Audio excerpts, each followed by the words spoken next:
People picture building AI as a smooth, sci-fi process filled with glowing brains and robots. The reality is a lot more about sticky notes, messy data pipelines, and telling very smart people the word no. Your core job as an AI product manager isn't to deploy the coolest new neural network. Customers do not buy software because the math behind it is elegant. They buy a product to solve a specific, painful problem. Keeping the team focused on that problem is incredibly difficult when the requests start pouring in. Marketing wants you to add a chat feature because it's currently trending. Sales wants an AI tool to write their emails. To sort through those demands and build a viable product, you have to operate right at the intersection of engineering, design, business, and data science. Today, we are going to build a 3-part action plan for navigating that intersection. We'll filter the noise, gracefully decline requests, and design fail-safes for your users. Mastering these 3 specific operational skills is the difference between shipping a product that actually helps your customer win and bankrolling an unusable science project. Step 1 is managing the intake. If you work in AI right now, your product backlog is almost certainly flooded with feature requests. To evaluate those requests quickly, we apply a framework called the pain filter. The pain filter asks one strict question. Are we trying to leverage AI just for the sake of using AI? Or does this directly solve a highly specific, painful problem for our customer? If you approve every trendy idea that crosses your desk, your product architecture quickly becomes bloated and disconnected. Let's look at this side-by-side comparison to see how that filter prioritizes work. On the left, we have a pure technical achievement, a language model that runs 10% faster.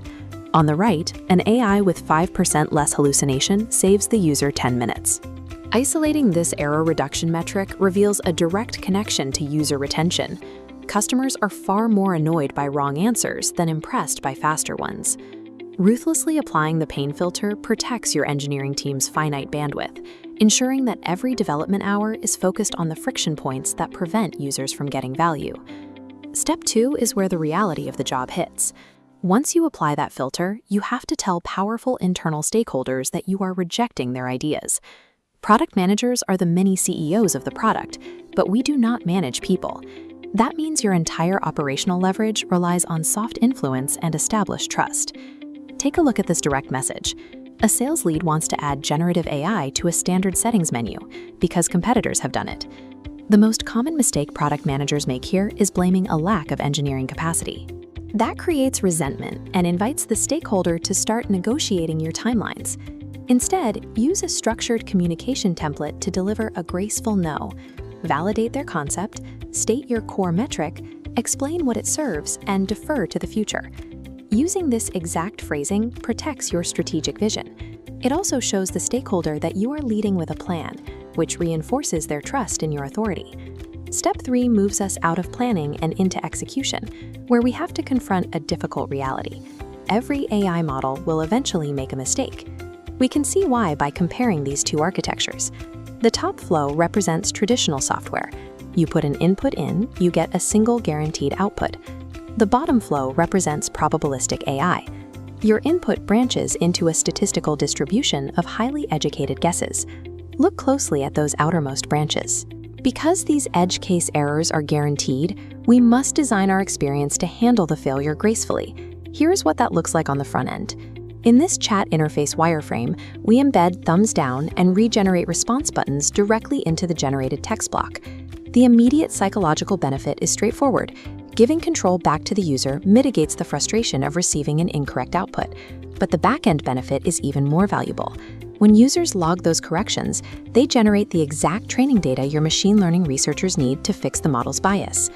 Implementing these feedback loops transforms an inevitable product failure from a churn risk into a critical data acquisition tool for the business. Completing this 3-part plan establishes a strong operational baseline. You have a prioritized backlog, aligned stakeholders, and a fail-safe user interface. Stripping away the trendy distractions clears the path. It allows your cross-functional team to put all their energy into solving the user's specific problem. In this position, you act as the crucial translator between cold mathematical data models and emotional human experiences. You don't write the Python code, and you don't design the interface. But taking a raw, complex technology and molding it into an invisible, frictionless tool for the user is the ultimate reward of the role. Effectively acting as the operational integrator for these diverse teams is how you turn a powerful research project into a sustainable product. If you're ready to start filtering the noise and building better AI tools, hit that subscribe button for more PM strategies.